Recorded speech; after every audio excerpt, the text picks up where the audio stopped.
Жингэлтэй дүүргийн засаг даргын тамгын газраас амар тайван жингэлтэй хөтөлбөрийг тус дүүргийн хороо бүрдээ зохион байгуулж байгаа. Энэхүү ажлын хүрээнд өнгөрсөн оноос эхлэн 50 хороо таны оролцоо аяныг зохион байгуулж дүүргийн хороо бүрдээ нэг сараар хэрэгжүүлж байгаа юм.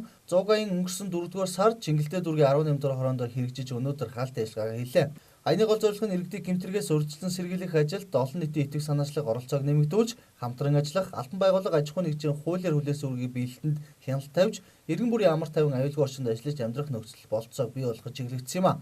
Тэгвэл энэ сарын аян тус дүүргийн 11-р хороон дээр үргэлжлэн явагдахаар өнөөдөр нээлттэглээ. Жингэлтэй дүүргийн амар тайван жингэлтэй хөтөлбөр энэ хүрээнд бол одоо 10-аас 19 дугаар хороодын нутаг дэвсгэр манай Жингэлтэй дүүргийн цагдаагийн 2 дугаар хорооны хариуцсан нутаг дэвсгэрийн 11 дугаар хороон дээр 50 ороо таны оролцоо аян 1 сарын аян бол нээлттэй хийж байна.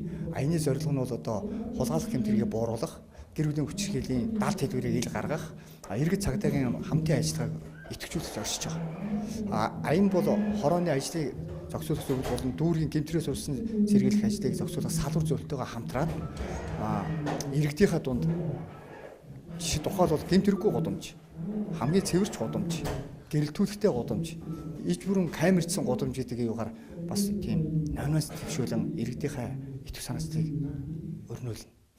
Тухайн хорооны онцлог бол хүчит шонхор худалдааны төв байрладаг, иргэд олноор дамжин өнгөрдөг. Гудамжны хувьд 25 гудамжтай. Нутаг дэвсгэрийн хэмжээд бус хоруудыг бодох юм бол бас бага. Гэхдээ бага гэртгүүгээр хүн ихээр холигддог болохоор энэ хорооныхоо юуг бид нар онцлогоор сонгож авсан.